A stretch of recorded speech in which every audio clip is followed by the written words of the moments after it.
Bah évidemment, ça va de soi. Évidemment que je vais venir à ton mariage, tu rigoles ou quoi? Bah ils ont dit qu'en gros, on doit finir le projet avant la fin de la semaine. Je suis en forme, je suis de bon poil aujourd'hui. Les amis, bonjour et bienvenue dans ce nouvel épisode du Français by Alex, dans lequel nous allons développer le sujet, une fois encore, des expressions impossibles à traduire. Je dis une fois encore parce qu'il y avait une première partie, une première série de 17 expressions dans un précédent épisode il y a quelques semaines. Je vous invite à aller la voir après cette leçon. Aujourd'hui, 16 nouveaux exemples d'expressions impossibles à traduire. Parenthèse, entendons-nous, quand je dis impossible à traduire, je dirais avec un certain niveau de français, pas le plus élevé, admettons, j'ai eu beaucoup de commentaires me disant « Alex, tu exagères ». On peut les traduire, ces expressions, tant mieux pour vous. N'empêche que, littéralement, si on traduit de manière littérale, on ne comprend rien. Excusez-moi, mais j'ai entendu à plusieurs reprises « Pourquoi tu dis ça? Que veut dire cette expression? Je ne comprends rien, je n'arrive pas à la traduire, même sur les meilleurs moteurs de recherche. » C'est simplement pour cela que j'ai appelé cette leçon « Expression impossible à traduire ». Intraduisible, j'aurais pu dire, en tout cas à ne pas traduire littéralement. Ce sont des expressions qu'on utilise très souvent en français parlé au quotidien. C'est le fil rouge de ma chaîne, vous le savez. Je vous invite à activer les sous-titres si vous en avez besoin. J'ai traduit cette leçon en 14 ou 15 langues différentes, vous devriez trouver la vôtre. Et nous sommes partis pour la première de cette série.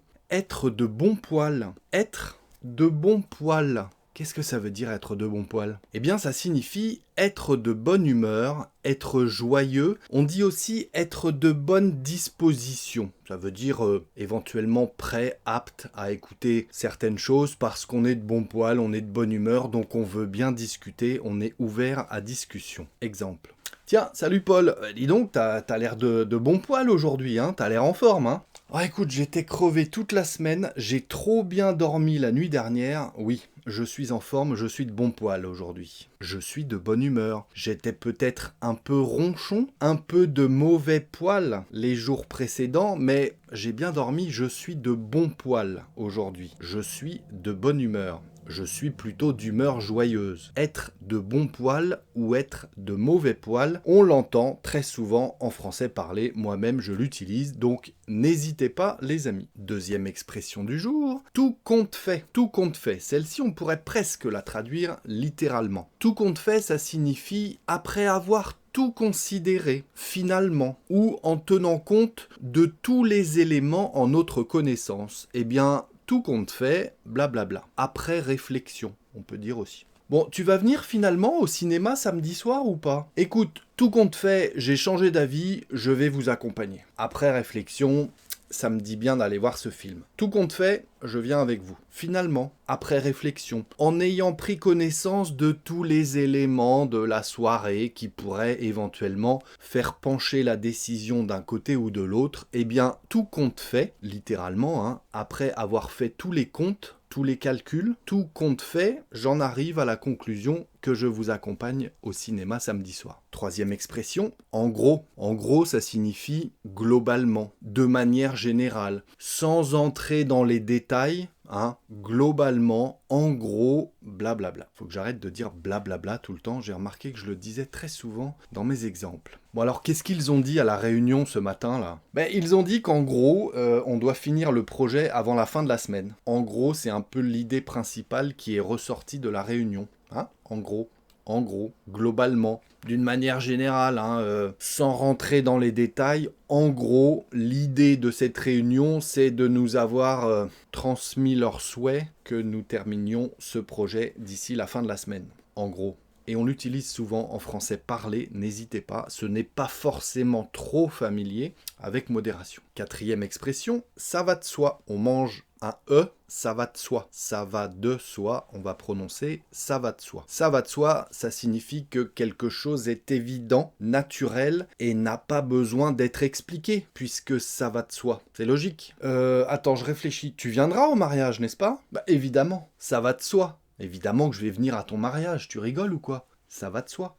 C'est évident. Il n'y a même pas besoin de poser la question, même pas besoin de réfléchir. Ça va de soi. Et on prononce ça va de soi. Ça veut tout simplement dire c'est évident. Évidemment. N'hésitez pas à l'utiliser. C'est même presque relativement soutenu en français parlé, je dirais. Ça peut être éventuellement élégant. N'hésitez pas à l'employer, les amis. Ça va de soi. J'en ai une 5e pour vous, les amis. À vrai dire, vous l'avez peut-être déjà rencontrée, celle-ci. À vrai dire est utilisée donc pour introduire une précision, une opinion sincère. Pourquoi pas? Souvent pour clarifier ou corriger ce qui a été dit auparavant. À vrai dire, peut-être que j'en avais parlé sur ma chaîne avant, mais j'ai un doute.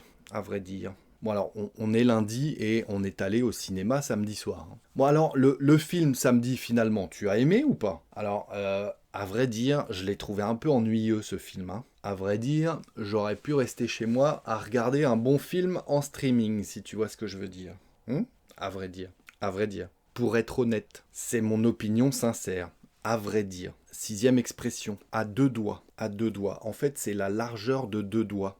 Et ça signifie être sur le point de faire quelque chose, c'est une image, ou être très proche de réaliser une action. On est à 2 doigts de le faire. Ça veut dire une très petite distance, mais c'est souvent imagé, bien sûr. Bon, finalement, tu lui as dit la vérité ou pas encore? Écoute, j'étais à 2 doigts de le faire. Mais je me suis retenu au dernier moment. Donc je lui ai pas dit la vérité encore. Il ne sait pas. J'étais à 2 doigts de le faire, et puis je me suis retenu à la dernière minute. J'ai presque failli lui dire, l'équivalent de 2 doigts de distance, admettons. J'étais à 2 doigts de lui dire. Et puis je me suis retenu à la dernière minute. Je ne lui ai pas dit. Mais j'ai failli lui dire, j'étais à 2 doigts. Bon, 7e expression, les amis. Prendre la mouche. La mouche. Bzzz. Prendre la mouche, ça signifie se vexer ou se fâcher brusquement pour une raison souvent insignifiante. Pas très importante, mais on se vexe facilement, on prend la mouche. Quelqu'un de susceptible, par exemple, va prendre la mouche facilement. Il va se vexer facilement. Écoute, je lui ai juste dit qu'il avait fait une petite erreur. Et alors, il a tout de suite pris la mouche? Mais oui, il s'est tout de suite vexé, j'ai pas compris. Il a tout de suite pris la mouche, ouais. Il a pris la mouche, il s'est tout de suite vexé. Alors que je lui ai simplement fait une remarque parce qu'il avait fait une petite erreur, il a tout de suite pris la mouche. Elle n'était pas impossible à traduire, celle-ci, prendre la mouche? Moi, j'appelle ça une expression impossible à traduire, les amis. La 8e, on reste avec nos amis les insectes. Avoir le cafard. Avoir le cafard, qu'est-ce que ça veut dire? Ça veut dire se sentir triste, déprimé ou mélancolique. Avoir le cafard. Dis donc, ça va? Tu n'as pas l'air en forme aujourd'hui, qu'est-ce qui se passe? Honnêtement, j'ai un peu le cafard aujourd'hui, je me sens un peu déprimé, et puis j'arrête pas de repenser aux vacances. J'ai un peu le cafard, ouais. D'humeur triste, déprimée, mélancolique, nostalgique, pourquoi pas. Avoir le cafard, on peut l'entendre, de temps en temps, en français parlé. N'hésitez pas, j'ai le cafard.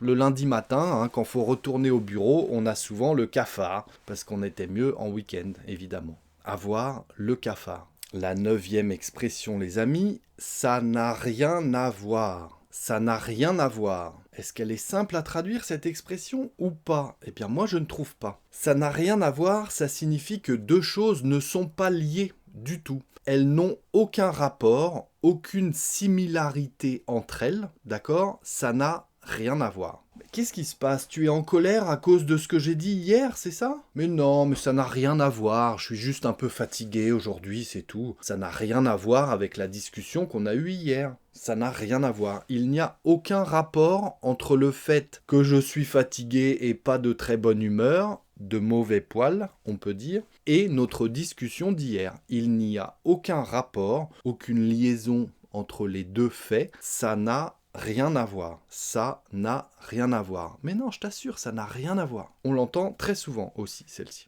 La 10e expression, se faire à l'idée. Ça signifie accepter une situation souvent difficile ou décevante et s'y habituer progressivement, souvent parce qu'on n'a pas le choix.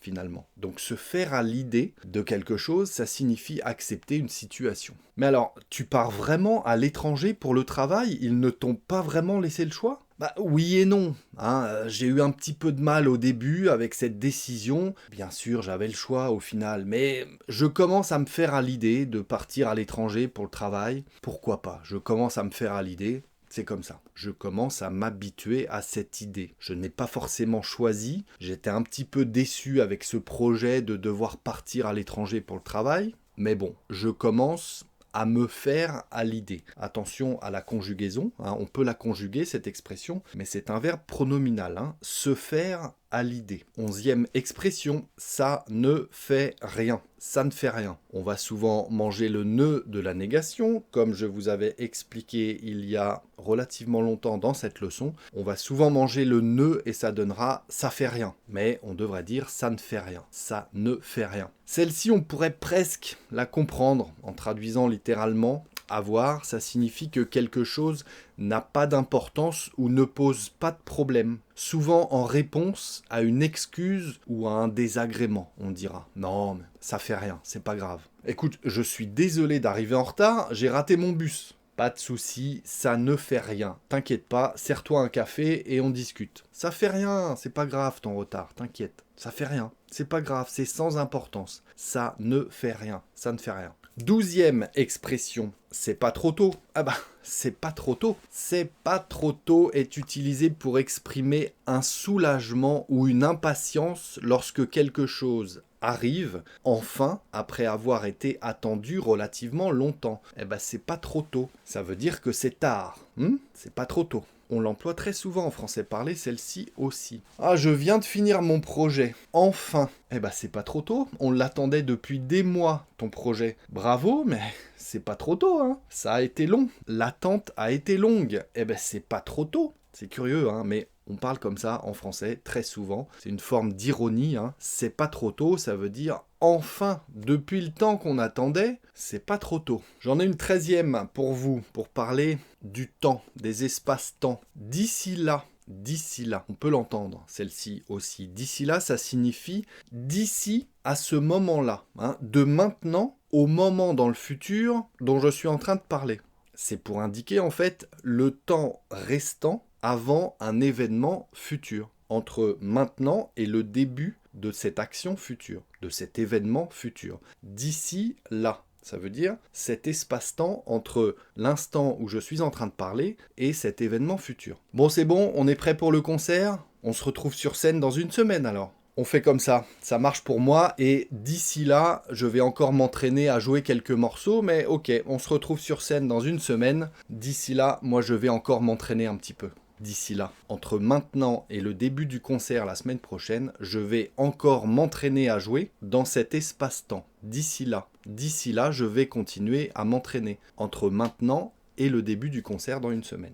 La 14e, les amis, dans le même genre, d'ici peu. D'ici peu, c'est un peu plus flou, dans le sens où on ne parle pas d'une action future précise. On n'a pas l'instant précis dans le futur à laquelle l'événement ou l'action commencera. Donc d'ici peu, c'est approximatif et ça signifie un avenir proche, très bientôt. Hein, très bientôt, dans un avenir proche. Vous êtes au téléphone, hein, on va dire que c'est le téléphone. Hein. Ah bah ouais, je comprends, mais alors, quand est-ce que tu rentres de vacances finalement? Écoute, je serai de retour d'ici peu. Ne t'inquiète pas, c'est pas encore vraiment précis au niveau de l'organisation, mais je vais rentrer d'ici peu, ne t'inquiète pas, je te tiendrai au courant. D'ici peu. Entre maintenant et peu de temps, finalement. L'espace-temps entre maintenant et le moment où je rentrerai de vacances, eh ben, il est pas très long. Hein. D'ici peu, je vais rentrer d'ici peu. C'est du français parlé, oui et non, hein. C'est même presque relativement soutenu. Je dirais pas soutenu, mais c'est relativement élégant, ces deux formules, ces deux expressions. D'ici peu, d'ici là, moi j'aime bien. Ça montre que vous la maîtrisez, cette langue française. Bravo à vous si vous réussissez à l'employer. La 15e expression, à juste titre. À juste titre, les amis. Ça signifie de manière légitime et fondée, souvent pour justifier une réaction ou une opinion, à juste titre. Alors honnêtement, je pense qu'il est normal qu'elle soit en colère. Hein. Je suis entièrement d'accord. Pour moi, elle a eu raison de se mettre en colère, franchement, à juste titre. elle s'est énervée à juste titre. Vu le comportement des autres là, elle a eu raison. En tout cas, elle s'est énervée à juste titre. Hein. Elle était en colère, je comprends. À juste titre. Elle avait des motifs pour se mettre en colère. Elle a eu raison ou pas, je sais pas, mais c'était justifié. À juste titre. De manière légitime. Vu le comportement des autres, elle a eu raison de s'énerver. Et la 16e et dernière expression du jour, les amis, relativement soutenue également, quoi qu'il en soit. Quoi qu'il en soit. Quoi qu'il en soit. Articulez bien, hein, quoi qu'il en soit. Et ça signifie de toute façon, peu importe les circonstances ou indépendamment de la situation. Quoi qu'il en soit, ça veut dire dans tous les cas. C'est une manière un peu plus élégante de dire dans tous les cas. De toute façon, quoi qu'il en soit. Franchement, je sais pas si je peux y aller ce soir, hein. Au niveau des transports, j'ai un petit doute. Je sais pas si je vais pouvoir venir. Non mais t'inquiète pas, quoi qu'il en soit, je viendrai te chercher et je te ramènerai. Quoi qu'il en soit. Dans tous les cas. Quelles que soient les circonstances, je viendrai te chercher et je te ramènerai après. Quoi qu'il en soit, ne t'inquiète pas pour les transports. Je viendrai te chercher. Quoi qu'il en soit. Voilà les amis, 16 expressions pour vous à utiliser. J'attends bien entendu vos exemples en commentaire. Dites-moi si selon vous elles étaient réellement impossibles à traduire, ces expressions, ou pas. Avouez quand même qu'il y en a parmi ces 16 expressions qui sont relativement difficiles à comprendre littéralement, hein, en traduisant littéralement. J'espère que cette leçon a été utile. Si c'est le cas, les petits pouces sont les bienvenus. Pensez à vous abonner si ce n'est pas déjà fait, et si vous en voulez encore, je vous invite à me suivre dans cette leçon. À très bientôt les amis, ciao.